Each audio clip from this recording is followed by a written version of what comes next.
Welcome to a Celtic State of Mind. It's Monday afternoon. I'm Paul John Dykes, and today I'm delighted to be joined by Colin Watt, sporting the new away jersey. Colin, what do you think of that? It's a really nice jersey, Paul, I've got to say. So far, so good. And to be honest, I'm being won over by the home top as well.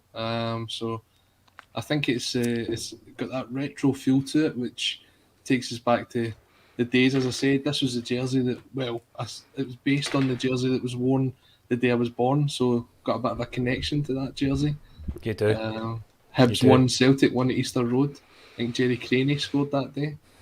The bold Jerry. So, the bold Jerry. Listen, I think it's gone down really well. I seen the queue outside the Superstore on Saturday. It was quite a long queue, and seen a lot of people wearing it inside the ground. So it It's a cracker. Down well. It is a cracker, but what I'm going to say, Colin, is that the initial reaction that we've seen online to both jerseys was sprinkled with a wee bit of negativity. I think the away jersey, everybody was saying, the back it should extend the stripes. And today, we've woken up to some news, and that's also been sprinkled with a touch of negativity. Hence, the strapline today, Aaron Mooy dividing opinion amongst the Celtic fan base, it would appear. Is he an underwhelming signing, or do we trust in Ange? Because that seems to be the two ends of the spectrum that we've been hearing this morning. We've got some great comments coming in. When the news broke, he's a name that's been linked to Celtic in the not too distant past. Some people, wrote those links off by saying, well, it's just a free agent who used to play under Ange at Australia, and they're joining two and two together. But some very good sources broke last night that we were indeed in talks, and it was more or less a done deal. Is that you just getting text from Anthony Joseph, etc., exactly, telling you that it's happening? I do know he was on your show some months ago, wasn't he, Anthony? Good guy. What was your reaction? What was your reaction to the news on Aaron Mooy? I've got to say, I was a bit surprised, to be perfectly honest. Only because Ange came out and almost sort of rubbished the rumour the other day. I think it was after the Bannock or Strava game on Wednesday, when we were being linked with Edward Machu as well. Yes. He was asked about these players after the game, and basically said they were quality players, but they weren't part of his signing targets, and he was sure that Aaron Mooy would end up somewhere, but he didn't expect that to be Glasgow. So I'm not sure what's changed really since Wednesday for that to be the case. Otherwise, he's just played the media an absolute blinder, which, to be fair to him, he has done on several occasions since he came to Celtic. So I don't know. Aaron Mooy, if you'd offered me Aaron Mooy 12 months ago, I'd have bit your hand off. I think he's got the experience. He's played in almost 100 games in the Premier League.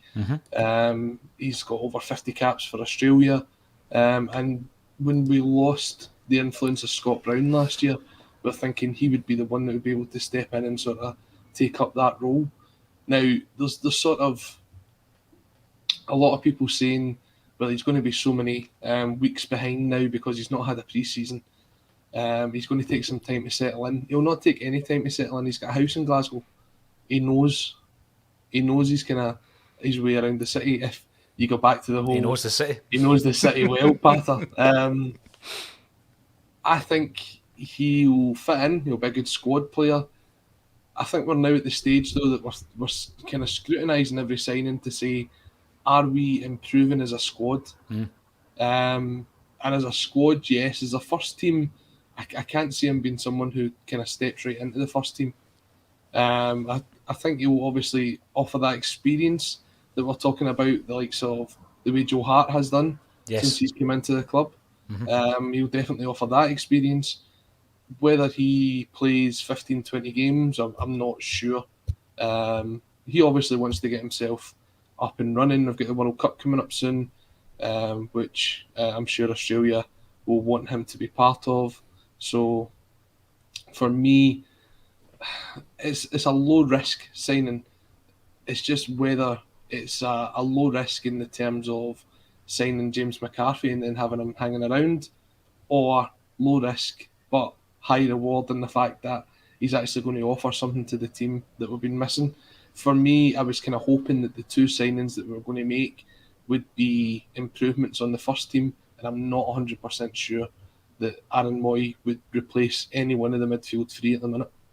Well, there's loads of great comments coming in, and we're going to get everybody involved. And I think that what you were saying there about improving the starting 11, we've had quite a few discussions on a Celtic State of Mind over the summer as to whether or not there is such a thing as a starting 11, a strongest 11, because it seems that Ange will adapt depending on the opposition and the players that we're bringing in. The 15 or 16 players that you would suggest are first team players, Colin, all seem to be as strong as one another in many cases. If you think about, for example, Turnbull coming back into the side, and how well he has, slotted right back in there.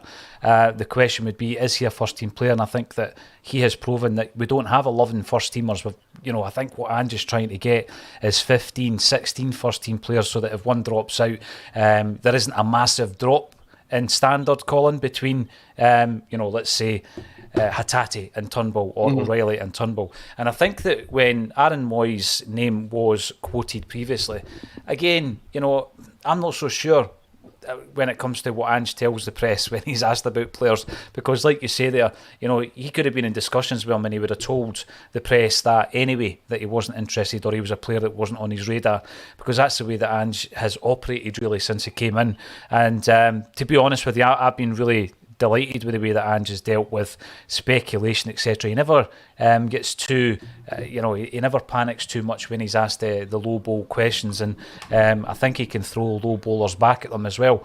What does the Acsom viewer think? Well, we're running a poll. We're running a poll on the YouTube video as we speak. 76% say trust in Ange, and 24% reckon it's an underwhelming signing. Listen, the thing is as well, Colin, we need to look at, when we're looking at the window as a whole, if at the beginning of the window you said, I think, half a dozen players we needed, I think that was the figure you gave, the half a dozen players aren't all going to be Marquee, Jota-esque signings. There are going to be some players you bring in and you don't expect them to go right into the first team. No, you're right. And it is about having that squad depth. We spoke about it last week about Bernabe when he came in. And we're saying that the fact that he doesn't need to necessarily hit the ground running right away, because you've got that quality player, or at least he's been playing to a very high standard over the last couple of months in Greg Taylor. And Bernabe will be the long-term replacement in there, and it will improve the squad overall, but it gives him some time to sort of bed in. When you look at it, I think when you look at the result of that poll, what it tells you is Ange has been that successful in the transfer market so far that if any other manager in Celtic's recent tenure had signed someone like Aaron Mooy right now at this particular stage in time, we'd have maybe been doubting it a bit more. But because it's Ange and because he's got that track record, he's been able to afford himself that he can bring someone in who maybe we're not 100% sure on, but he can trust in the manager and the fact that he believes that he's the right guy for him.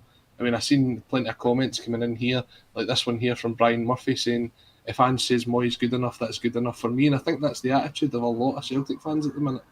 They might not be 100% sold on the player. Yeah, he's got the credit in the bank, but maybe not 100% sold on the player, but they're trusting in the manager. And that's all you can do at this point, because you've not seen him. He's not put on this jersey. He's not put on any Celtic jersey so far. He's not even signed. But you trust in the manager because the process has been working so well so far that you can't really do anything else but back him. Yeah, there's going to be a conversation piece throughout this particular episode where we'll look at a previous window where a whole plethora of players came in, and very few of them, if any more than one of them, made an impression. That's up for debate, and I think that those days are gone. We've completely changed the approach to signing players, but there is going to come a time where we're bringing a player and it's not because we think he's going to be playing 50 or 60 games a season. He's not going to start. But there was two names mentioned in that comment you brought up there, and I find it interesting because Nir Bitton of course, and Tam Rogic, they left the club. Two completely different players. What you're getting in Aaron Mooy is a bit of a combination of both. You can see that he can play defensive midfield, Colin, but he can also play attacking midfield. You see his defensive qualities, breaking up play brilliantly. You know, if you work your way through the highlights reels of all his clubs, and indeed for Australia, he does that brilliantly. But you also see the decisive passes, the one-touch football. He's able to create that chance, and you also see his ability to strike from distance as well. So there's a bit of a combination, and I'm looking forward to Jared coming back on Acsom soon, so that he can give us a wee bit more of an insight, because I'm sure he's seen a lot more of Aaron Mooy in his years that he was playing in his native Australia, and also for the international side. But we remember him playing Premiership football, and I've heard a lot of people online saying that it's 5 years too late. I'm not so sure about that. I know that he went to Chinese football, and again, he's played there for a couple of years, but it's not as though he's 35, 36 years of age here. But the two names that were mentioned there, in Beaton and in Rogic, they've left, similar age to Mooy, and we brought him in. And you've got to, I guess, trust that Ange wanted a more all-round player. He didn't want those two individuals on the bench in case that happens or a different scenario happens. He wants a player that's more adaptable to both scenarios, or two different types of opposition, I would guess.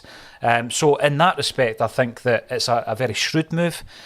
The flip side to that is that we've ran a couple of pods in the last few weeks, Colin, where we've been talking about the necessity for Celtic to bring in the kind of quality that would cost us 25 million quid by the end of this particular window. And many people came on and said Celtic are never going to spend that in a transfer window. Now that we've got Cameron Carter-Vickers and Jota in, and they're going to be the two, as I say, marquee signings, are we looking at free agents and loan deals at this stage? Do you see Celtic spending any more money on this other signing that Ange has mentioned? I don't see why they shouldn't, especially if you're looking to add quality, and I still think there's quality that needs added. I think you're probably too early at this stage to pick up the sort of Jotas and Cameron Carter-Vickers of the world, where you get them in on a loan deal with an option to buy. I know, obviously, there's been a couple of those deals done in Scotland already, but I'm thinking if you look at the sort of players that are coming in there, they probably had no chance of being anywhere near their first team. You look at Cameron Carter-Vickers, he was sort of on the edges of that Spurs team. Jota had played, 20-odd games for Benfica by that point as well. Although he'd been out on loan, they both had a pre-season. I think the best kind of player in Scotland last season to sort of define that is someone like Connor Ronan, who Wolves have saw. He had a great season up here. They've given him a chance. They've got him involved in pre-season. And to be honest, he'll probably end up back up here in Scotland, but it'll be later on in the window when the squads are narrowed down to your 25-man squads in the Premier League, when it's narrowed down to your Champions League squads, and then these players become available. So I still think Celtic might do some business in that market, but it'll be later on in the window. Until then, I still think we do need another centre-half to come in, and I do kind of hope that we are able to sort of spend a bit more just to bring that in. Having watched Welsh, Julian and even Lowell on Saturday, I still think when you go beyond your front two pairing of Cameron Carter-Vickers and Starfelt, that the quality drop is just too much. And I think if you have to spend £4 or £5 million to get someone in there, then it needs to be done. Julian doesn't look as if he wants to be at the club. Welsh just isn't up to that standard to consistently put that performance in. And Laws probably needs some more first team experience before he can make his way into the Celtic side. We'll talk about this, Colin. It's a massive question, who and where is going to be strengthened in that particular team. And when you look at the defence as a whole, last season with Joe Hart, then there was a massive drop-off. I would suggest to the next pick, and Scott Bain, I guess, would be the second choice. And we've filled that gap by bringing in Segrist. On the right-hand side, I think we had it. We had it with Juranovic and Ralston. You were happy with both of them. There wasn't that massive drop-off, Colin, if Juranovic got injured or he missed the game through suspension. On the left-hand side, we had those concerns if Taylor was out, because you were dropping right back to the likes of Scales, for example. And I think that gap has been bridged with the acquisition of Bernabe, and then in the centre, I share the same concerns as yourself. So the problem that I've got with that is, it's not like you just pick a figure out the air and say, we need to spend 25 million quid. If you're able to get a player as a freebie and he does the job that you require, then fantastic. If you're able to bring in a loan of the quality of Cameron Carter-Vickers or Jota with a view to buying him after the loan deal finishes, superb. It's not about chucking money at the situation, but when we were looking at what was required and we tried to gauge how much, an educated guess at how much that would actually cost based on the transfer dealings that Ange had been involved in since he came to Celtic, the figure was around 25 million. And like you say, if you bring in another before the end of this window and you need to spend money on him, it's going to push us over the £20 million mark. So, it's not a million miles away. It's an interesting scenario to throw out to the Acsom viewership. So let's have a listen, let's have a look rather at some of the comments coming in. Paul Byrne. Could it be Paul Byrne who played for Celtic in the early 90s? Who knows? If it is, I watched most of your games and I've seen both your goals against Rangers. Hail, hail, Mooy. Looks like a stopgap as we can't source what we really need this window. Maybe it frees up funds so we can spend big on a defender. Would that take the sting out of it, Colin? If we went out and, as you say, spent the 4 or 5 million quid on a central defender, is going to allay any fears that Celtic fans have that we're scratching about for players in this transfer window? It would probably go away to doing so. And as I said, it's difficult to try and predict the impact that Mooy will have on the team if he signs.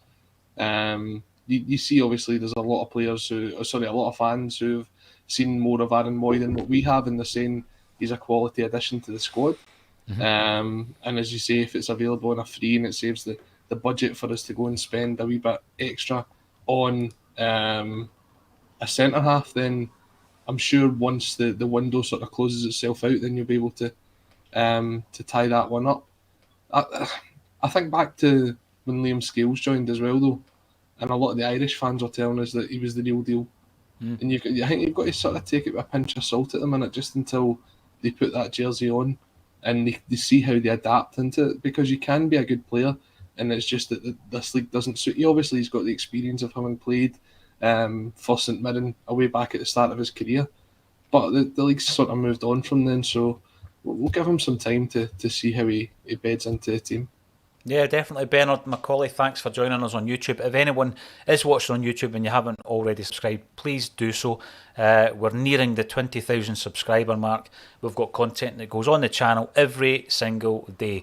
11 Celtic State of Mind streams a week when we're playing a couple of games, as well as fully produced videos such as the Las Vegas interview that I did last night. I know that you're a Las Vegas fan, Colin, so make sure you watch that. There is a wee mention of a Celtic striker in the discussion, but I'll let you watch it to see which one it was. I asked the question. I says to James and Rab that I loved the Liam Gallagher video that Eric Cantona appeared in, Colin, and I said, if you were to pick a footballer to appear in a Las Vegas video, and a footballer that isn't James Allen, because of course he played for Falkirk and Queen's Park, etc., who would that player be? Now, Rab picked a Rangers player and James picked a Celtic player, so I'll let you guess or watch the video. Bernard, as an Australian fan who has followed Mooy's career closely, you are in for a treat. He will tear apart the SPL, the Premiership. He will tear the Premiership apart, Colin. I do like to get that insight from someone who's watched the player closely, and as I say, Jared will be in at some point to talk, not today, but he will be on Acsom to talk about Aaron Mooy. Beach Boys, the people this will underwhelm are the same people on here who admitted they were underwhelmed when Ange arrived. The Japanese lads arrived and Big Gigi arrived. There you go. So, yeah, I mean, I think that you can only call it as you see it at that moment in time. The Ange Postecoglou appointment, I think in isolation, followed a huge disappointment for Celtic fans because we had obviously been trying to get another manager for a long time, and it fell at the last hurdle. A lot of the underwhelmment, if that's a word, was probably due to that rather than Ange himself. And pretty quickly, I think the fans were turned around. In relation to the Japanese signings, I'll go back almost a year to the day. It was the 16th of July, Colin, and you were hosting a Celtic State of Mind on the day that we signed Kyogo Furuhashi. And I remember nothing but excitement. If you think back to that, I remember nothing but excitement when Kyogo signed for Celtic. Was that your kind of recollection of that? Yeah, I remember that. It was a sort of bolt from the blue as well, because it was all done overnight whilst we were all sleeping, and I was travelling through to the studio, and I remember, we'd made this signing, and it came with Iniesta's blessing, and at that time you're thinking, right, this is Ange getting his own players in. This is going to be an exciting one to watch, and I think we were all very much excited for the likes of Daisen Maeda and Ryo Hatate, going off the clips that we'd seen, because we'd been linked with them for so long as well. So I don't think there was many people underwhelmed by that.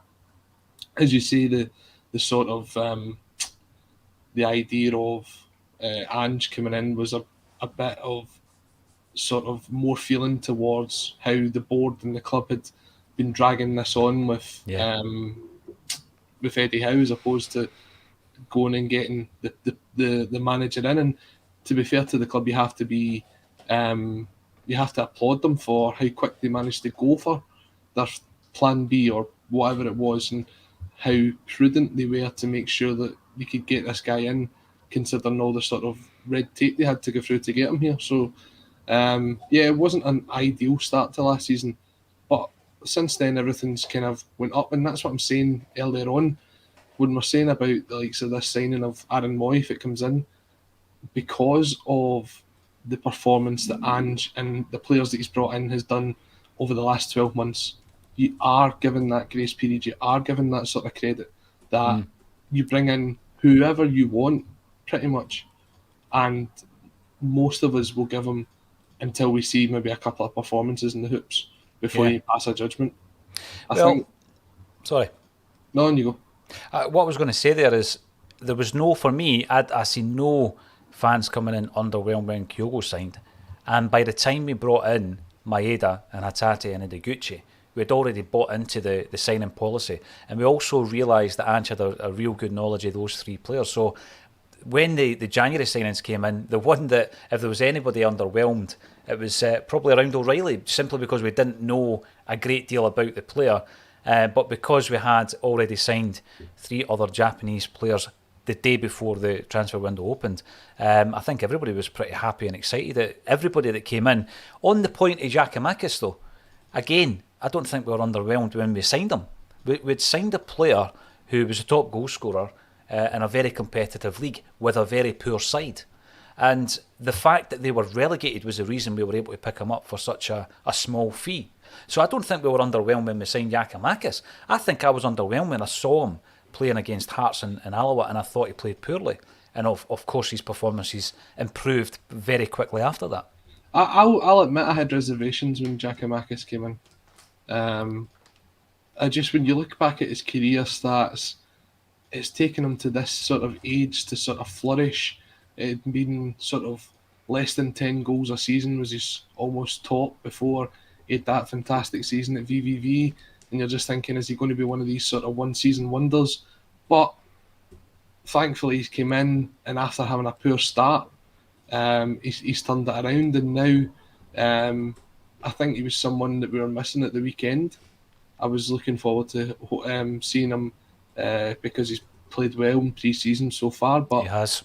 We do pass on our congratulations to him and his missus, because I believe they've just had a little baby. So congratulations to the Jacky Marcus family. And hopefully we'll get him back in before the season gets going. I wouldn't send him to Legia. I think that wouldn't be too fair on him.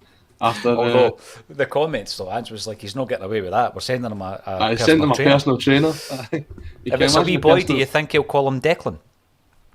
Well, just Possibly. because Declan stalks him? Possibly. Magnet67, Declan will be presenting the show tomorrow. He knows we're only kidding. Afternoon Acsom team. Surely all us armchair layer experts should know Ange well enough by now to trust his judgment. 100%. I do. And I think a lot of fans do. And it goes back to what you were saying there, Colin. By the time we started seeing the performances of some of the players he was bringing in, you got the feeling that, yeah, he might be, shopping in different markets than we're used to. However, we're buying players from the Russian league. We're buying players from the Japanese league.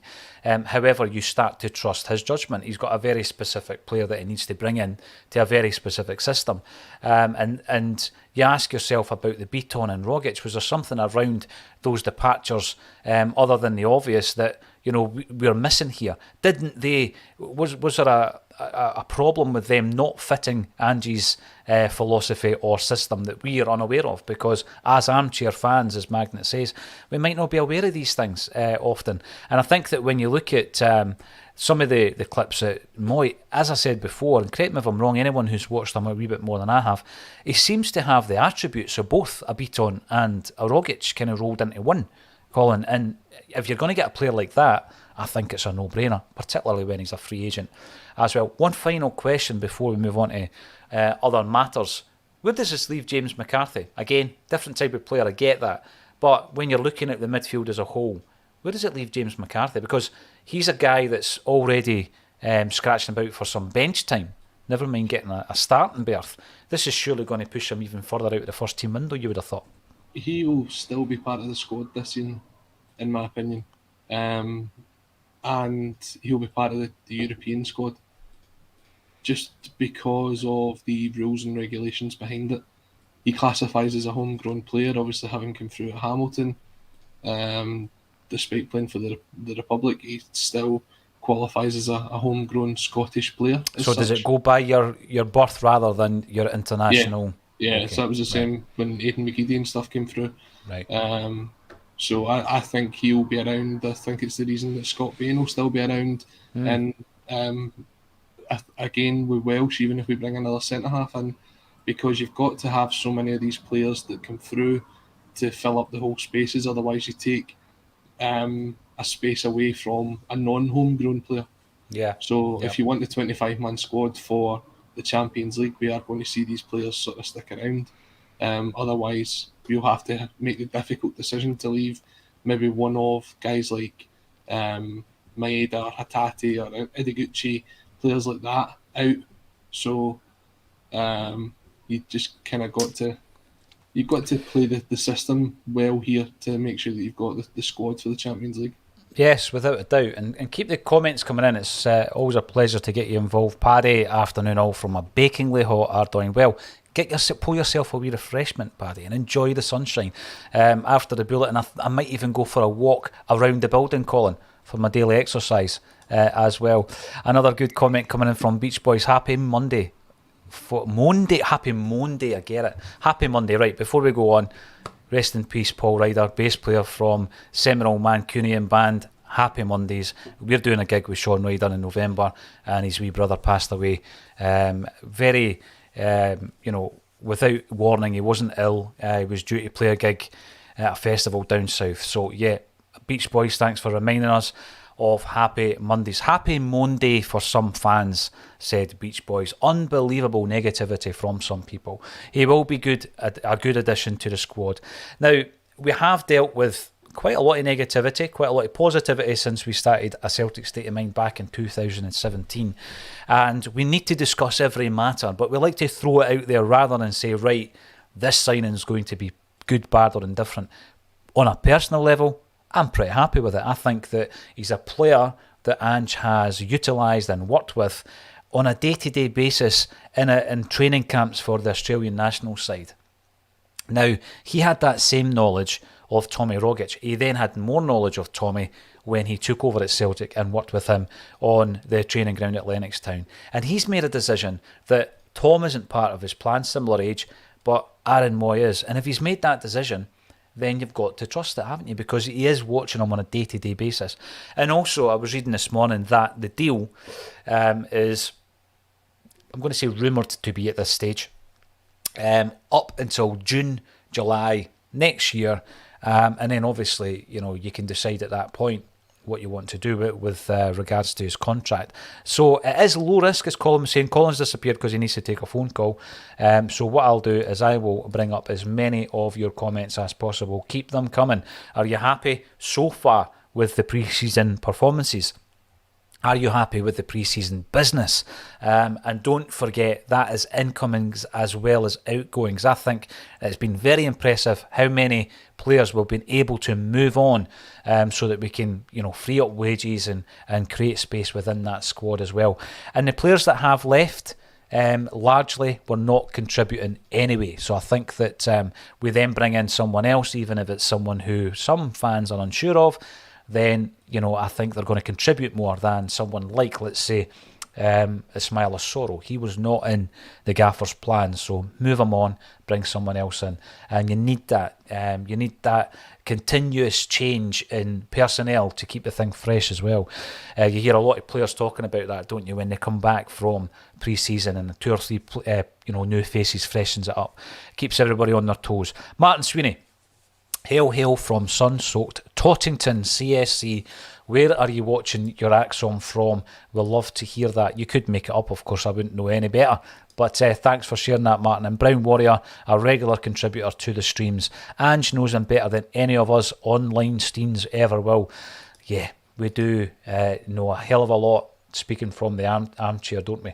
I think whenever we get linked to a player, we all do the same thing, don't we? We check them out, we check out their stats, we look at their highlight reels, unless it's a player we're well aware of. So I think we're all in the same boat with that, and then we make a guess, an educated guess on whether or not he's going to be a good player.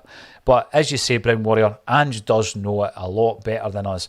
Top right of the screen, you'll notice that the Celtic versus Blackburn Rovers ticket from back in 1994 is making up part of the collage in the background. What was your thoughts about the performance at the weekend? We did, of course, cover it live. I was rapping solo that day as well. By choice, it's got to say, there was no issues on that particular day. I think most of the Acsom team were at the game. Now, here we go. This is Aidan coming in. I truly get the trust and sentiment, and I do as well, completely. However, there is a part of me that is a bit gutted we didn't go in for the young French guy.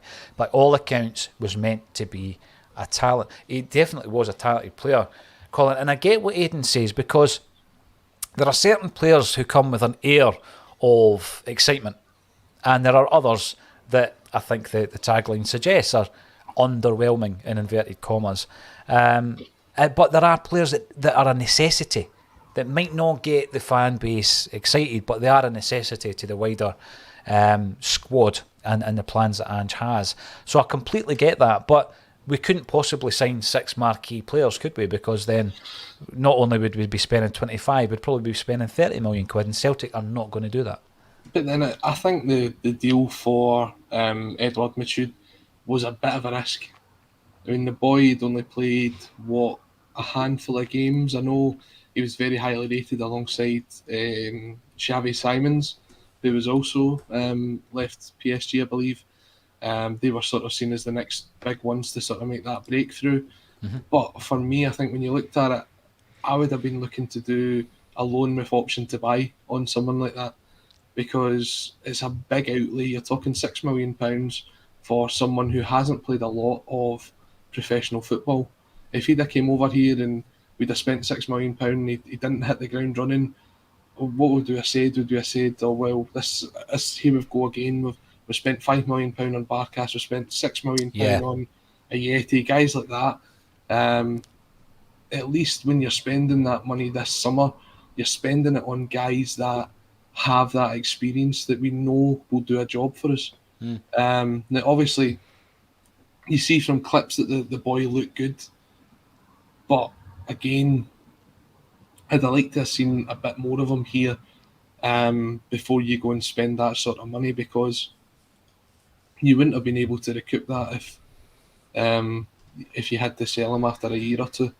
Well, that's, for me, I think you look at some of the examples we've had in the past, and you know, there's no exact science, because every signing is a risk. There's no guarantee with any buyer that you bring in, Colin, but we have dipped your toe in the market when it came to Charlie Masonda, Timo Weah, your favourite Ollie Burke, and then you were able to ship them back without the massive outlay. And I know these guys are expensive with loan deals, because there is a loan fee, and I think that some of those players cost us as much as £2.5 million in a loan fee, plus their wages, of course, on top of that. But it's a much lesser risk than that huge outlay, and we've been stung a couple of times with the likes of Barkas and a Jetty, like you said.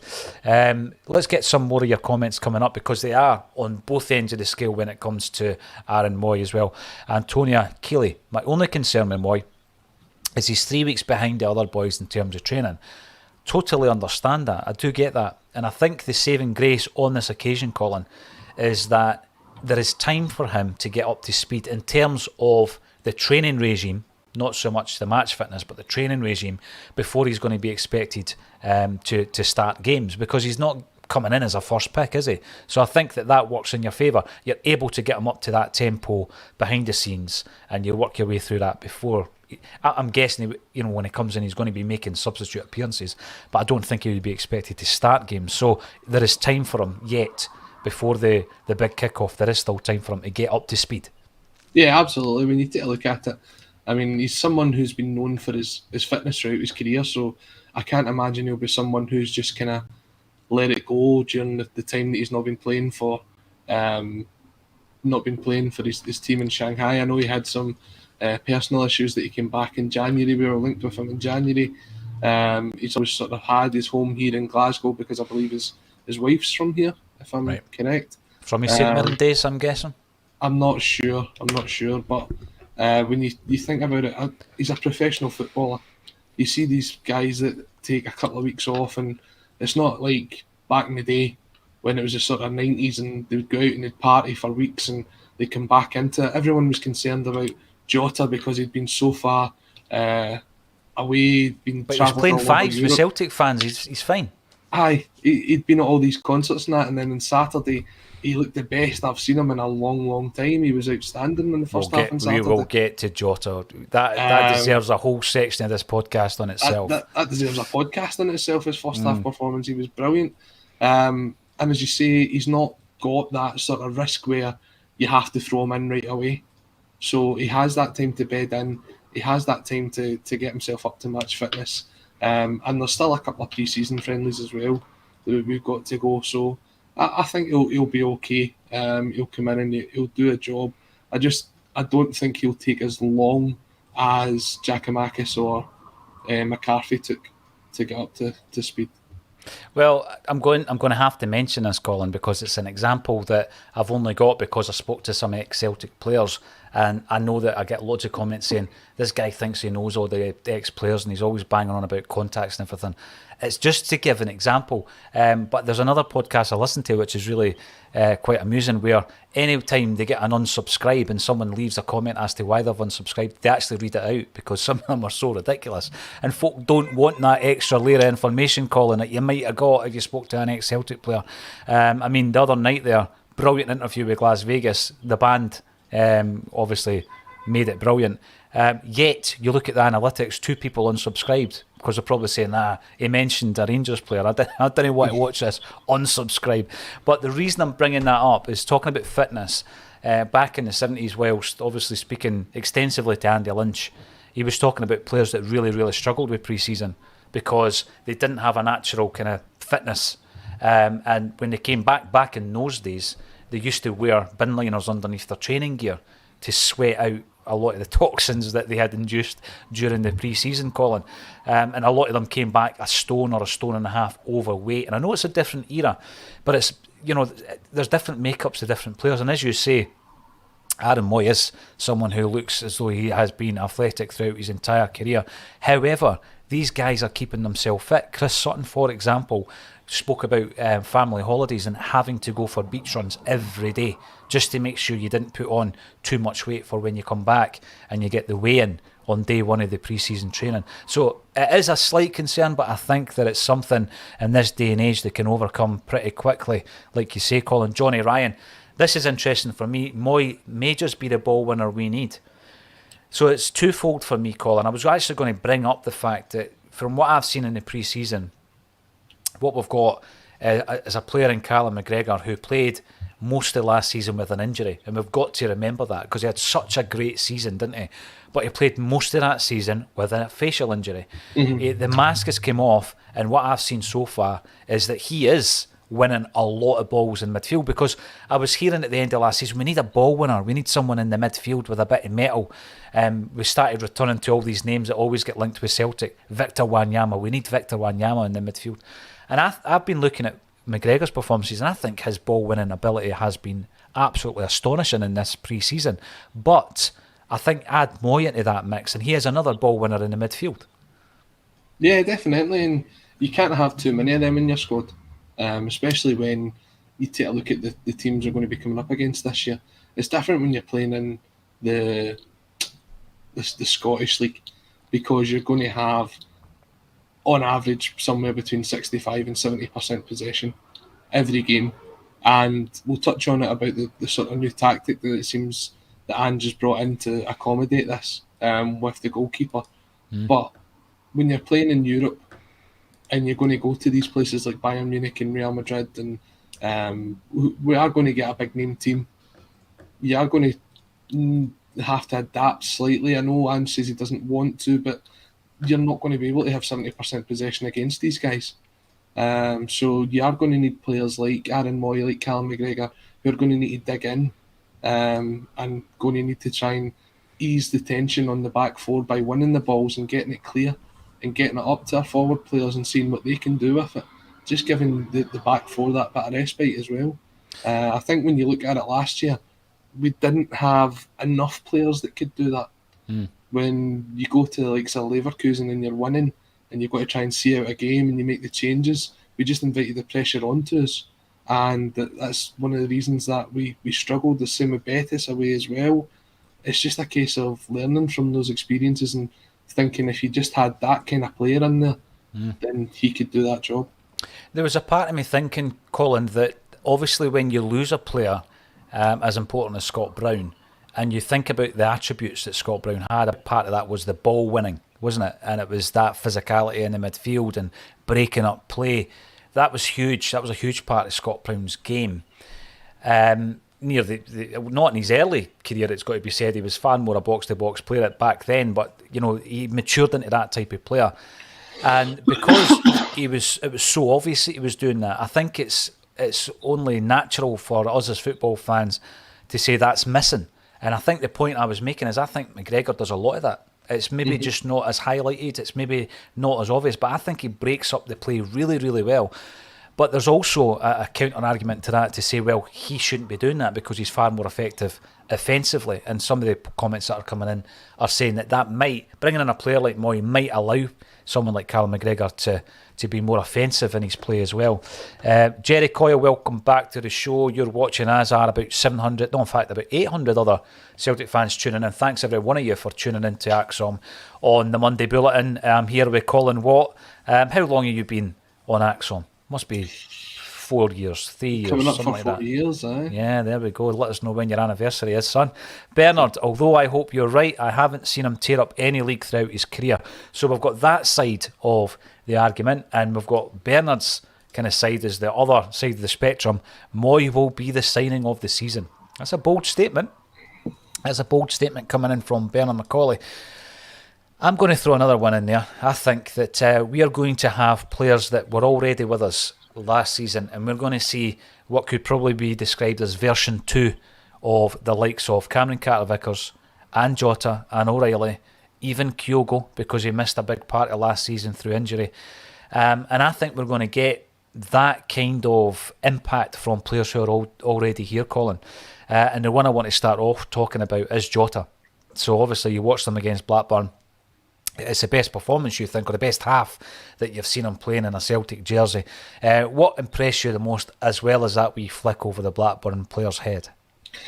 For me, I think he's got that extra yard of pace this season. He did look as if he was desperate to try and get by the man. He was looking for those overlapping runs alongside Greg Taylor down the left-hand side as well. He was very direct with the ball as well. In times gone by last season that he would maybe sort of cut back and play inside. He was just desperate. He knew from the word go he'd beat his man, and that was him. he was going to beat him every single time he got the ball, and his ball retention on Saturday was very, very good. It was almost as if, well, this team's paid £6 million for me. I've got to show them that I'm a £6 million player, and he did it really, really well. And I have to say, another sort of special mention goes to Leila Bada as well, because I thought Leila Bada had their left back in his back pocket. He did. He did. For pace, he looked so sharp. He was He on ended it. up having to chop him, didn't he? Yeah, his crosses weren't quite there, but I think you'll find that he's only 20. He's going to learn. He'll get his final ball improved. But yeah, his pace to get by someone was just blistering on Saturday. And I think when you look at the first half as a game in itself, we had 70% possession. They struggled. I know they scored early doors that kind of woke Celtic up, but after that they struggled to even get out their own half. And something I've noticed this sort of pre-season is when you look at the back line. Now, last season there was a lot of passes between Cameron Carter-Vickers and Cal Starfelt. If you look at the stats, they had the most touches of the ball all season because the passes used to go across the two of them and then out to one of the full-backs and out to one of the wingers. This season, we seem to have pushed the goalkeeper up. I noticed it both with Hart and with Benji when he came on. And they seem to sit in between the two of them, and it allows the centre-halves to go slightly wider. And because they're slightly wider, it drags the play out there and allows the ball to get out to the wings a lot quicker. Whereas a lot of the time you were hoping for someone like Callum McGregor to slot into that defensive midfield position, to pick the ball up, to turn and to get the ball wide. Now we're relying on our centre-halves to do that. It's a tactic that I've already seen a lot of fans sort of question because of the goalkeeper being so far out from his goal. I mean, at times on Saturday we saw Joe Hart basically on the halfway line picking the ball up. And we've seen it, I think, was it against Bannock, where they tried to chip him a couple of times. They tried it on Saturday as well. It's obviously a risky tactic, but it does seem to be something that Ange wants to implement to get the ball turned over and going again a lot quicker. Because at times you were looking at those two centre-halves last year and you're thinking, this is kind of slowing the game down, them two passengers between them. And you're almost pinning the other team in their own half by having the last line of your defence on the halfway line. So it's an interesting tactic. I'll be interested to see if we continue it when we move into the league against the likes of Aberdeen and Rangers and Hearts, the teams that will be pushing top six, or if this is just one of those ones that it's a sort of testing in pre-season. There's nothing, you're not going to lose anything by playing it in pre-season. It's just one of those sort of, let's see how it goes. I get the impression that, it definitely would work in the vast expanses of Celtic Park, but there might be other occasions where you would think better of it, Colin, but we shall see. Let's have a look at the poll. It's now sitting at 76% trust in Ange, with only 24% saying that the signing of Aaron Mooy would be underwhelming. Some interesting points coming in. We've got Carol N. Welcome to the show, Carol. He just played in World Cup qualifiers and was Australia's best player in the final qualifier against Peru. He brings a lot to the table. What if he's better than what you have? Is he better than what you have? Well, that's the question. And who are we comparing him to? We compare him to James McCarthy. I think the jury is still out a year on James McCarthy and how we use him. James Silver. He was fit enough a month ago to play 90 minutes against United Arab Emirates and 120 against Peru a few days later. So don't think it will take him too long to get up to speed. And I think that's what we're speaking about. The free agents as well. Colin, we spoke about Lee Griffiths, didn't we? If you're a free agent and you want a club, you've got to keep yourself fit. You've got to, and it can't be a case of just going for a few wee park runs or a run down the beach. It's got to be intense training, which of course Lee Griffiths has undertaken at the gym. Which is an interesting one because there was a story just the other day about Griff that Forfar wouldn't be pursuing him. And I was reading that, and I know that obviously it's Harkins, isn't it? It's an ex-Dundee teammate. And I know that when I actually read the article, I'm not quite sure there was ever a deal on the table. It's just that it's something that they hadn't considered. But the way that the narrative seemed to be put out there was as if Forfar had knocked him back. I don't think that the offer was there, to be honest with you. It was just that when asked the question, said it wasn't something they would be looking at. So again, you ask yourself, where is the future going to be for Lee Griffiths? Let's hope that it's not the same as Anthony Stokes, because that is what we spoke about months ago, Colin, about the fact that it was going the same way as Stokes, and Stokes' career basically ended at the age of 31. 2 new signings have been confirmed by Ange Postecoglou. We are expecting Mooy to be one of them. You're talking about a centre half, and I don't disagree with that. Are there any other areas of the park, Colin, that you think we do need to strengthen? What's your thoughts on the centre forward? Yeah, that's sort of one of the ones. You're thinking, if you kind of get into the situation that we had around Christmas time last year, where we had to play Lila Bada through the middle, or as it stands, Dyson Maeda, who I don't think is the most natural of goal scorers. Obviously, his shots over the bar against Barrack sort of confirmed that. I think he is a sort of secondary striker, someone who uses his pace to get in behind and will probably still score 10, 15 goals, but they'll not be exquisite finishes, to put it that way. I think you probably could be doing with another striker in there, especially if Johnny Kenny is not going to be the guy that you turn to. I thought he played actually okay in the games that I've seen him so far. But he did, he's probably someone who's going to need to get some experience. And where we put players out on loan this year is going to be pivotal for their development. Because you wouldn't want to see someone like Boston Law or Johnny Kenny drop down to the Championship, which, no disrespect to the teams in the Championship, but you see it when they come up. The gulf between the Championship and the Premiership is just too much. Has it worked with any of the players that have gone there, Colin? Have any of them come back to us and actually made inroads into the first team? I don't think so. I don't think they have. No. I mean, you've got players. We're going to get into this anyway, because obviously Dembele scored the other day for Brest in the last minute. And I want to talk about that group of players we had at that time. We spoke about it in the WhatsApp group. And you look at some of the loan deals that some of those guys were getting. Jonathan Afolabi, for example. And I don't think it done him any good to be going out to Airdrie or Dunfermline, Colin. And I guess the counter argument is, well, surely it's better than playing in the fifth tier for the B team. And you know, I'm kind of in a situation where I've always said I would rather our players were loaned out to fellow Premiership teams, because I think it works in a couple of different ways, and people who watch every day will know my feelings on that. I think that you can weaken your opposition by actually loaning a player to another opposition team. They might score, they might save a penalty, they might do something against Rangers, and that's what, you know, where my thinking is. But also, like Leo Held, when he goes to Ross County, you're playing at the level you're expecting him to play at.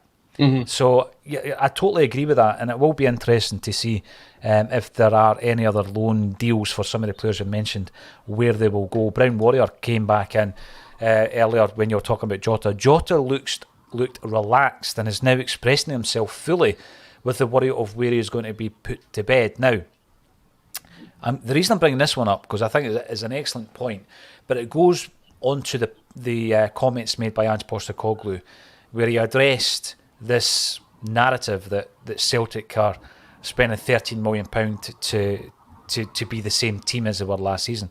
And I think on Acsom we've already said that was a nonsense, Colin. Mm-hmm. Brown Warrior makes the point. A player who's on loan, whose future is unclear and uncertain, is a different beast to the player that you have who is settled, who has his future tied up, who knows that they've got Champions League football. So even if we had only brought in those two players, you can't really compare it to last season. You really can't. This, you know, spending 13 million to stand still is an absolute nonsense, and that's one of the best points I think on that particular subject, Colin.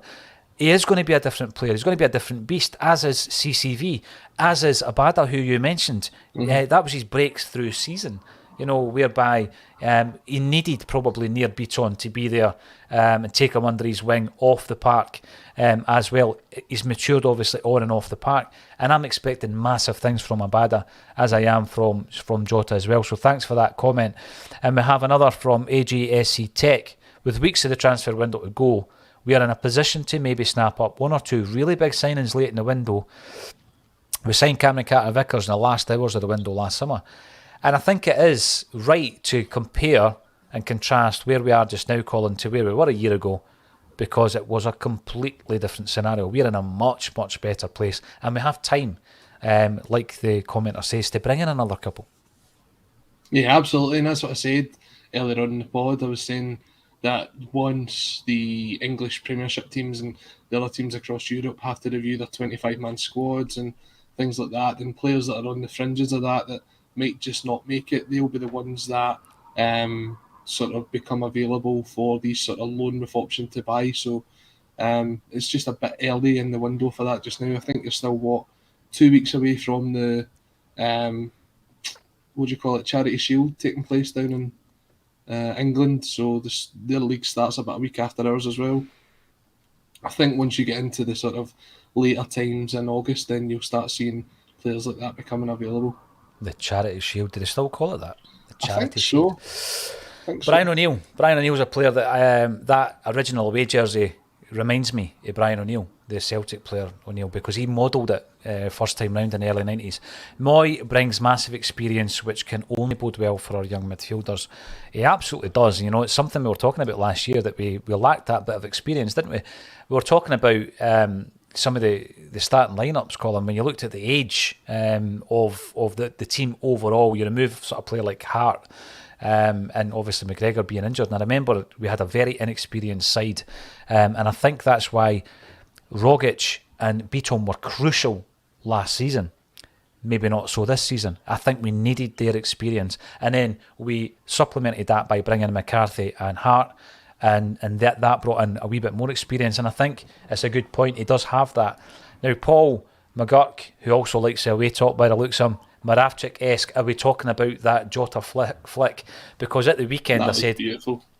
What other moments can you remember? And the one I pointed out was against Hearts, when Moravchik controlled the ball with his backside. It was a moment of absolute cheek, pardon the pun, and skill. What others could you remember? Michael McDonald came in and said, I think I remember Moravchik scoring directly from a corner against St Johnstone.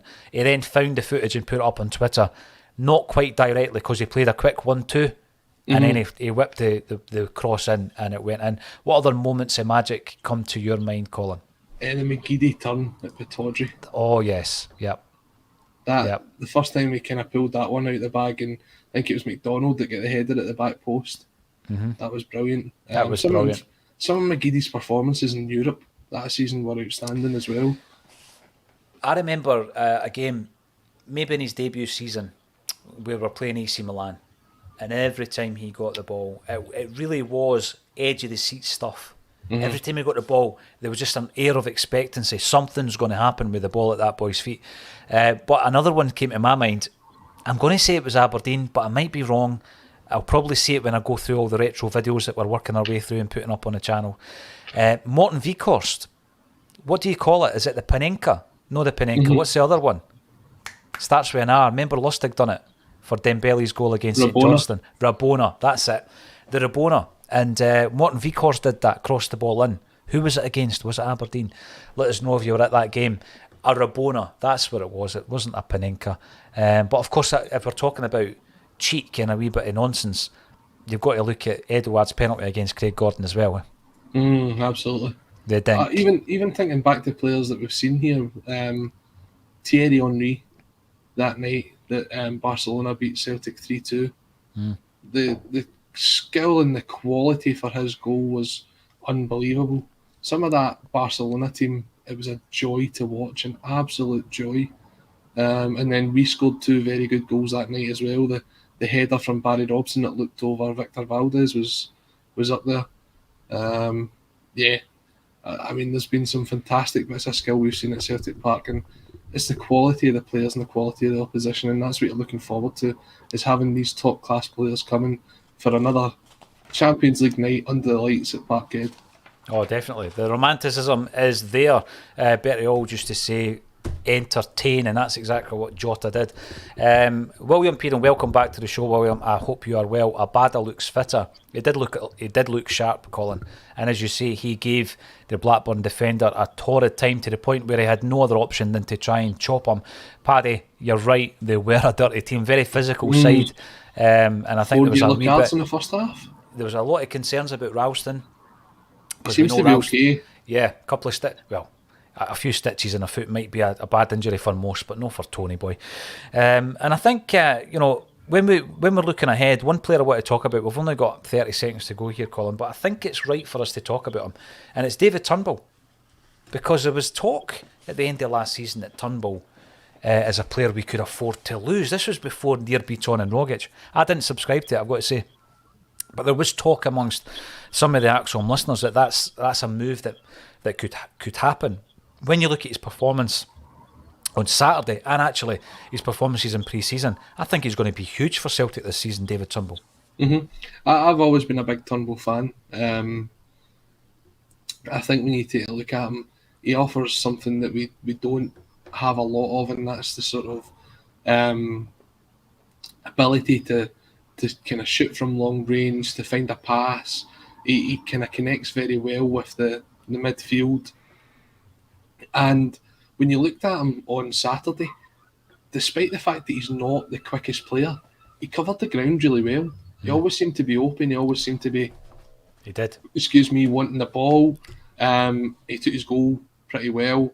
And when we're coming up against teams that are going to have 10 men behind the ball, having someone with the quality of Turnbull, I think him and O'Reilly, they're really going to help open up these defences this year.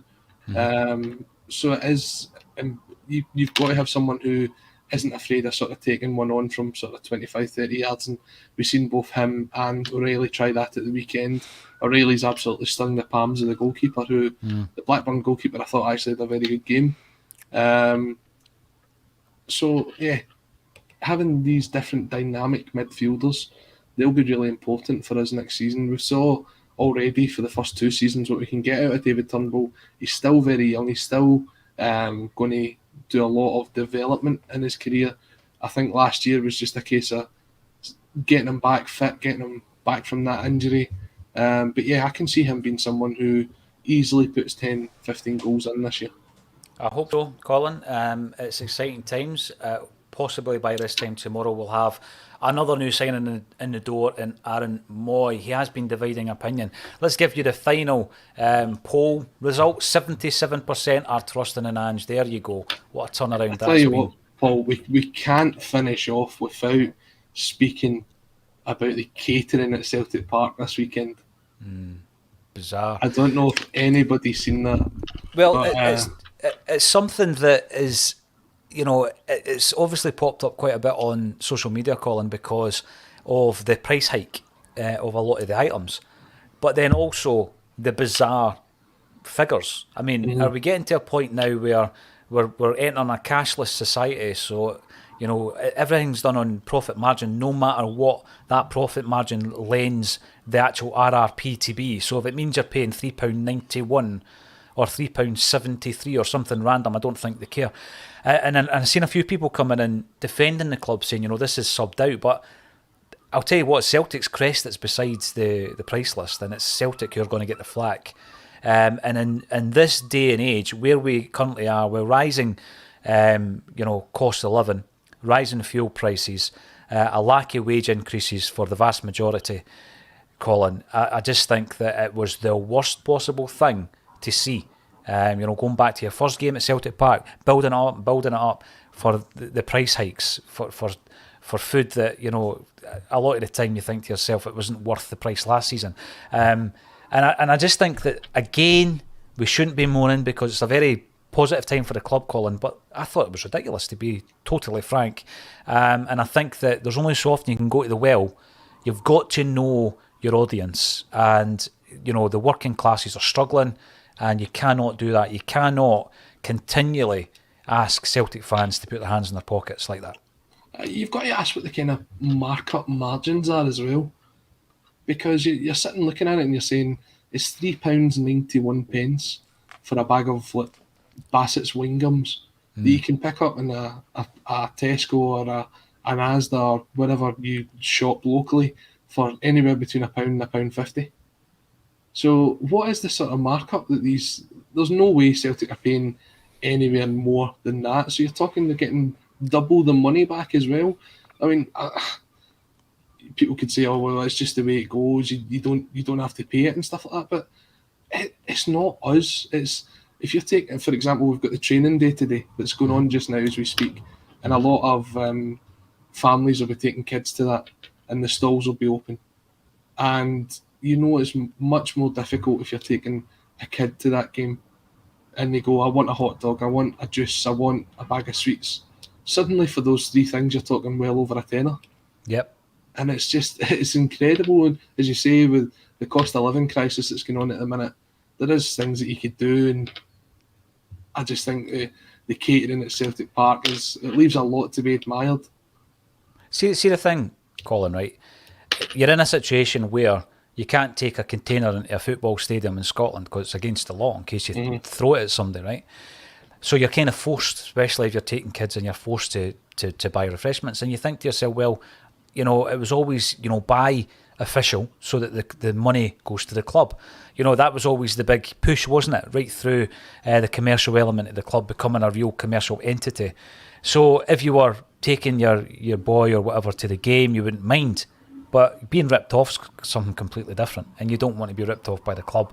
And I think that you just need to see that social media was awash with people who thought exactly the same. I didn't see anybody coming in and defending the club other than to say that, perhaps they didn't have a part to play in the pricing. But it's something that needs to be sorted out, without a doubt. You're sitting with, brand new kit number 2 of 3 that come out every single year. And if you want to talk about markup, the markup on football jerseys is astronomical when you look at the cost price and where these jerseys are made. So 100%, you were right to bring it up. Thanks for bringing it up. I was just getting so positive with new signings and Jota flicks and all that kind of stuff. We couldn't finish it off with that, could we? The bit that killed me, Paul, was, if you remember back to this time last year, obviously we were getting back into the grounds. Everyone was really looking forward to it. And I think it was around about this time that we played West Ham. And obviously the difference in 12 months is on the park is astronomical. Off the park, I remember that they were giving out these cartons of water at the time, because it was, again, like this, it was some lovely, really nice weather. And you'd seen people taking a couple of these cartons of water away with them. If you went to buy that same carton of water on Saturday, it was £1.68. Dearie me. So they're making the money back one way or another. Paul Dyatt, smuggling a piece. I'm thinking you mean a sandwich or a piece as in like your work piece. Not the other type of piece that you would be smuggling in. But thank you everybody for getting involved in the chat. 800 strong today. Fantastic for a Monday. Colin Watt, always an absolute pleasure. Amy will be back next week to join us. Enjoy your week, enjoy Wednesday night, enjoy the sunshine, and have a few refreshments on us as well. Thank you all for joining me on A Celtic State of Mind.